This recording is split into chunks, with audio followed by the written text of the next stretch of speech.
The Picture of Dorian Gray by Oscar Wilde. Chapter 7. For some reason or other, the house was crowded that night, and the fat Jew manager who met them at the door was beaming from ear to ear with an oily, tremulous smile. He escorted them to their box with a sort of pompous humility, waving his fat jeweled hands and talking at the top of his voice. Dorian Gray loathed him more than ever. He felt as if he had come to look for Miranda and had been met by Caliban. Lord Henry, upon the other hand, rather liked him. At least he declared he did, and insisted on shaking him by the hand and assuring him that he was proud to meet a man who had discovered a real genius and gone bankrupt over a poet. Hallward amused himself with watching the faces in the pit. The heat was terribly oppressive, and the huge sunlight flamed like a monstrous dahlia with petals of yellow fire. The youths in the gallery had taken off their coats and waistcoats and hung them over the side. They talked to each other across the theatre and shared their oranges with the tawdry girls who sat beside them. Some women were laughing in the pit. Their voices were horribly shrill and discordant. The sound of the popping of corks came from the bar. "What a place to find one's divinity in," said Lord Henry. "Yes," answered Dorian Gray. "It was here I found her, and she is divine beyond all living things. When she acts, you will forget everything. These common, rough people, with their coarse faces and brutal gestures, become quite different when she is on the stage. They sit silently and watch her. They weep and laugh as she wills them to do. She makes them as responsive as a violin. She spiritualizes them, and one feels that they are of the same flesh and blood as oneself." "The same flesh and blood as oneself? Oh, I hope not," exclaimed Lord Henry, who was scanning the occupants of the gallery through his opera-glass. "Don't pay any attention to him, Dorian," said the painter. "I understand what you mean, and I believe in this girl. Anyone you love must be marvelous, and any girl who has the effect you describe must be fine and noble. To spiritualize one's age, that is something worth doing. If this girl can give a soul to those who have lived without one, if she can create the sense of beauty in people whose lives have been sordid and ugly, if she can strip them of their selfishness and lend them tears for sorrows that are not their own, she is worthy of all your adoration, worthy of the adoration of the world. This marriage is quite right. I did not think so at first, but I admit it now. The gods made Sybil Vane for you. Without her, you would have been incomplete." "Thanks, Basil," answered Dorian Gray, pressing his hand. "I knew that you would understand me. Harry is so cynical, he terrifies me. But here is the orchestra. It is quite dreadful, but it only lasts for about 5 minutes. Then the curtain rises, and you will see the girl to whom I am going to give all my life, to whom I have given everything that is good in me." A quarter of an hour afterwards, amidst an extraordinary turmoil of applause, Sybil Vane stepped onto the stage. Yes, she was certainly lovely to look at, one of the loveliest creatures, Lord Henry thought, that he had ever seen. There was something of the fawn in her shy grace and startled eyes. A faint blush, like the shadow of a rose in a mirror of silver, came to her cheeks as she glanced at the crowded, enthusiastic house. She stepped back a few paces, and her lips seemed to tremble.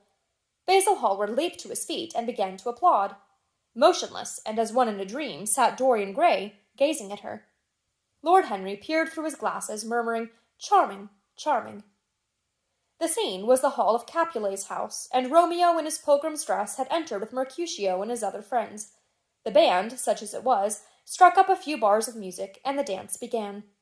Through the crowd of ungainly, shabbily dressed actors, Sybil Vane moved like a creature from a finer world. Her body swayed while she danced, as a plant sways in the water.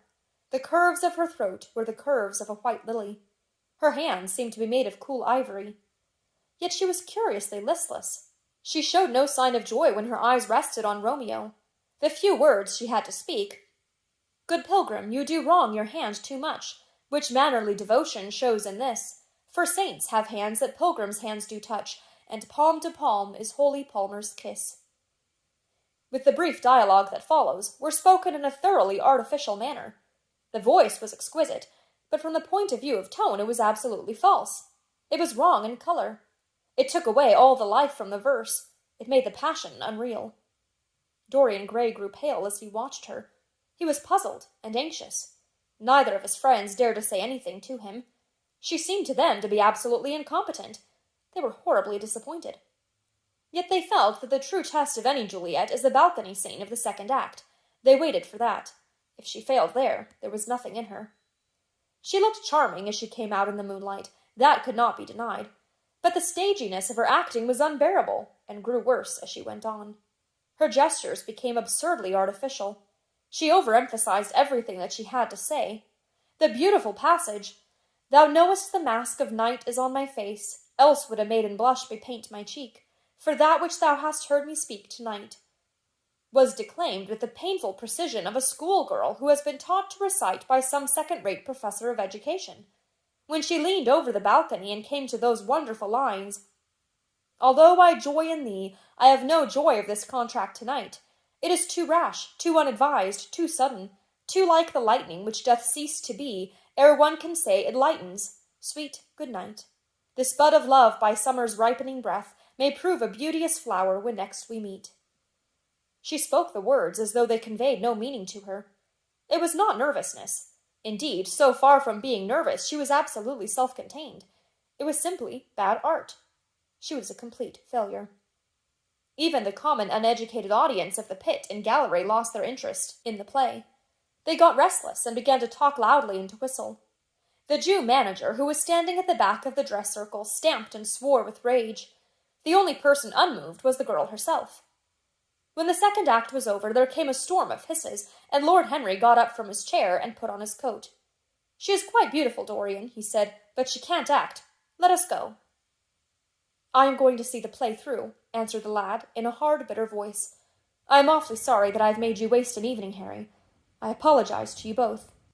"My dear Dorian, I should think Miss Vane was ill," interrupted Hallward. "We will come some other night." "I wish she were ill," he rejoined, "but she seems to me to be simply callous and cold. She is entirely altered. Last night she was a great artist. This evening she is merely a commonplace, mediocre actress." "Don't talk like that about anyone you love, Dorian. Love is a more wonderful thing than art." "They are both simply forms of imitation," remarked Lord Henry. "But do let us go.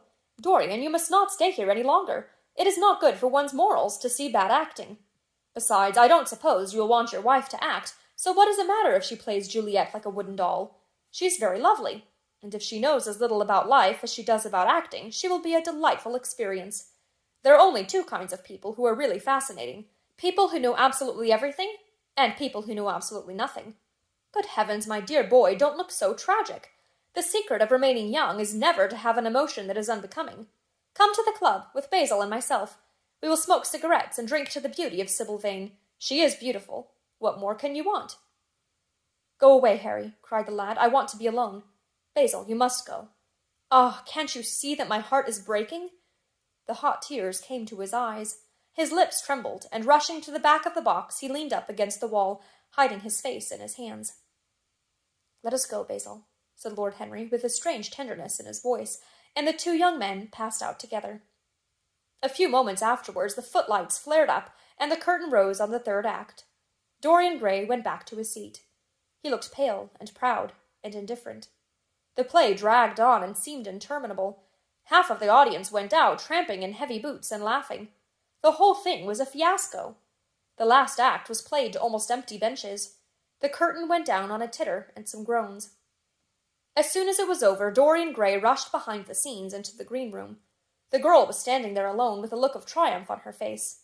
Her eyes were lit with an exquisite fire. There was a radiance about her. Her parted lips were smiling over some secret of their own. When he entered, she looked at him, and an expression of infinite joy came over her. "How badly I acted tonight, Dorian!" she cried. "Horribly," he answered, gazing at her in amazement. "Horribly. It was dreadful. Are you ill? You have no idea what it was. You have no idea what I suffered." The girl smiled. "Dorian," she answered, lingering over his name with long-drawn music in her voice, as though it were sweeter than honey to the red petals of her mouth. "Dorian, you should have understood. But you understand now, don't you?" "Understand what?" he asked angrily. "Why I was so bad tonight. Why I shall always be bad. Why I shall never act well again." He shrugged his shoulders. "You are ill, I suppose. When you are ill, you shouldn't act. You make yourself ridiculous. My friends were bored. I was bored." She seemed not to listen to him. She was transfigured with joy. An ecstasy of happiness dominated her.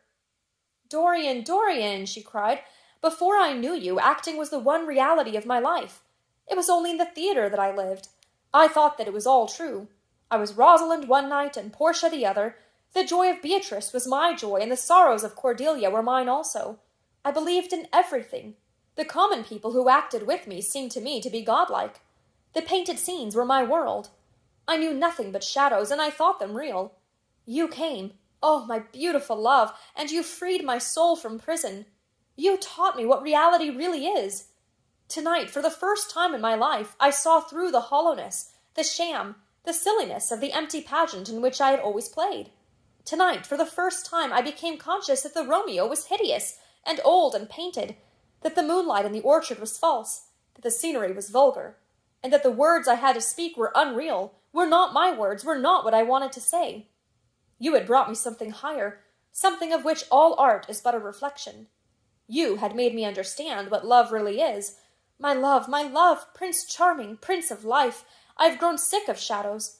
You are more to me than all art can ever be. What have I to do with the puppets of a play?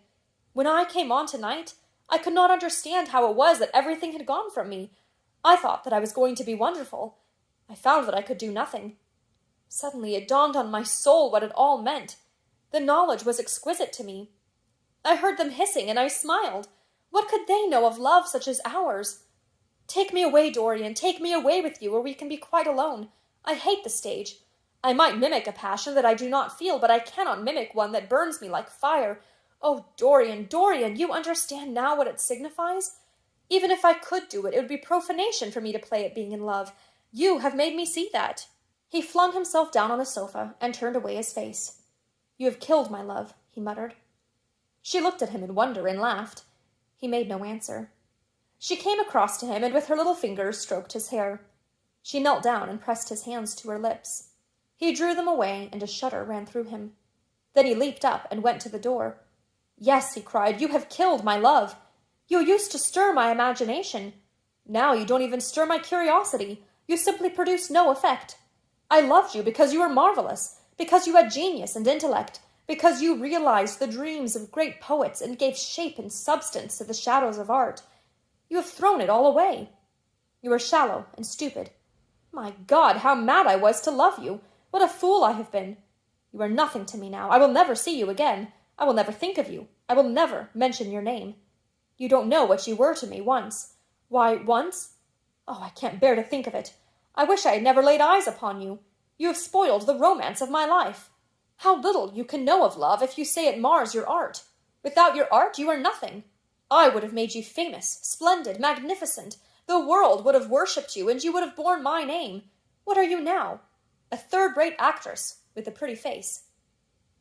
The girl grew white and trembled. She clenched her hands together, and her voice seemed to catch in her throat. You were not serious, Dorian, she murmured. You were acting. Acting? I leave that to you. You do it so well, he answered bitterly. She rose from her knees, and with a piteous expression of pain in her face, came across the room to him. She put her hand upon his arm and looked into his eyes. He thrust her back. Don't touch me, he cried. A low moan broke from her, and she flung herself at his feet and lay there like a trampled flower. Dorian, Dorian, don't leave me, she whispered. I am so sorry I didn't act well. I was thinking of you all the time. But I will try, indeed I will try. It came so suddenly across me, my love for you. I think I should never have known it if you had not kissed me, if we had not kissed each other. Kiss me again, my love. Don't go away from me. I couldn't bear it. Oh, don't go away from me. My brother... No, never mind. He didn't mean it. He was in jest. But you, oh, can't you forgive me for tonight? I will work so hard and try to improve. Don't be cruel to me, because I love you better than anything in the world. After all, it is only once that I have not pleased you. But you are quite right, Dorian. I should have shown myself more of an artist. It was foolish of me, and yet I couldn't help it. Oh, don't leave me, don't leave me. A fit of passionate sobbing choked her. She crouched on the floor like a wounded thing, and Dorian Gray, with his beautiful eyes, looked down at her, and his chiseled lips curled in exquisite disdain. There is always something ridiculous about the emotions of people whom one has ceased to love. Sybil Vane seemed to him to be absurdly melodramatic. Her tears and sobs annoyed him. I am going, he said at last in his calm, clear voice. I don't wish to be unkind, but I can't see you again. You have disappointed me. She wept silently and made no answer, but crept nearer. Her little hands stretched blindly out and appeared to be seeking for him. He turned on his heel and left the room. In a few moments, he was out of the theater. Where he went to, he hardly knew. He remembered wandering through dimly lit streets, past gaunt, black-shadowed archways and evil-looking houses. Women with harsh voices and harsh laughter had called after him. Drunkards had reeled by, cursing and chattering to themselves like monstrous apes. He had seen grotesque children huddled upon doorsteps and heard shrieks and oaths from gloomy courts. As the dawn was just breaking, he found himself close to Covent Garden. The darkness lifted, and flushed with faint fires, the sky hollowed itself into a perfect pearl. Huge carts filled with nodding lilies rumbled slowly down the polished, empty street. The air was heavy with the perfume of the flowers, and their beauty seemed to bring him an anodyne for his pain. He followed into the market and watched the men unloading their wagons. A white-smocked carter offered him some cherries. He thanked him, wondered why he refused to accept any money for them, and began to eat them listlessly. They had been plucked at midnight, and the coldness of the moon had entered into them.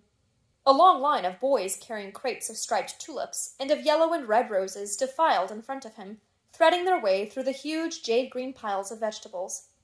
Under the portico, with its gray, sun-bleached pillars, loitered a troop of draggled, bare-headed girls, waiting for the auction to be over.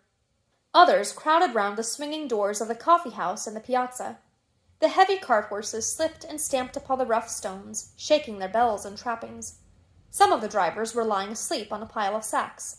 Iris-necked and pink-footed, the pigeons ran about picking up seeds. After a little while, he hailed a hansom and drove home. For a few moments he loitered upon the doorstep, looking round at the silent square, with its blank, close-shuttered windows and its staring blinds. The sky was pure opal now, and the roofs of the houses glistened like silver against it. From some chimney opposite, a thin wreath of smoke was rising. It curled, a violet riband, through the nacre-colored air. In the huge gilt Venetian lantern, spoil of some doge's barge, that hung from the ceiling of the great oak-paneled hall of entrance, lights were still burning from 3 flickering jets. Thin blue petals of flame they seemed, rimmed with white fire. He turned them out, and having thrown his hat and cape on the table, passed through the library towards the door of his bedroom, a large octagonal chamber on the ground floor that, in his newborn feeling for luxury, he had just had decorated for himself and hung with some curious Renaissance tapestries that had been discovered stored in a disused attic at Selby Royal. As he was turning the handle of the door, his eye fell upon the portrait Basil Hallward had painted of him. He started back as if in surprise. Then he went on into his own room, looking somewhat puzzled. After he had taken the buttonhole out of his coat, he seemed to hesitate. Finally, he came back, went over to the picture, and examined it. In the dim, arrested light that struggled through the cream-colored silk blinds, the face appeared to him to be a little changed. The expression looked different. One would have said that there was a touch of cruelty in the mouth. It was certainly strange. He turned round, and walking to the window, drew up the blind. The bright dawn flooded the room and swept the fantastic shadows into dusky corners, where they lay shuddering. But the strange expression that he had noticed in the face of the portrait seemed to linger there, to be more intensified even. The quivering, ardent sunlight showed him the lines of cruelty round the mouth as clearly as if he had been looking into a mirror after he had done some dreadful thing. He winced, and taking up from the table an oval glass framed in ivory cupids, one of Lord Henry's many presents to him, glanced hurriedly into its polished depths. No line like that warped his red lips. What did it mean? He rubbed his eyes and came close to the picture, and examined it again. There were no signs of any change when he looked into the actual painting, and yet there was no doubt that the whole expression had altered. It was not a mere fancy of his own. The thing was horribly apparent. He threw himself into a chair and began to think. Suddenly there flashed across his mind what he had said in Basil Hallward's studio the day the picture had been finished. Yes, he remembered it perfectly. He had uttered a mad wish that he himself might remain young, and the portrait grow old, that his own beauty might be untarnished, and the face on the canvas bear the burden of his passions and his sins, that the painted image might be seared with the lines of suffering and thought, and that he might keep all the delicate bloom and loveliness of his then just conscious boyhood. Surely his wish had not been fulfilled. Such things were impossible. It seemed monstrous even to think of them.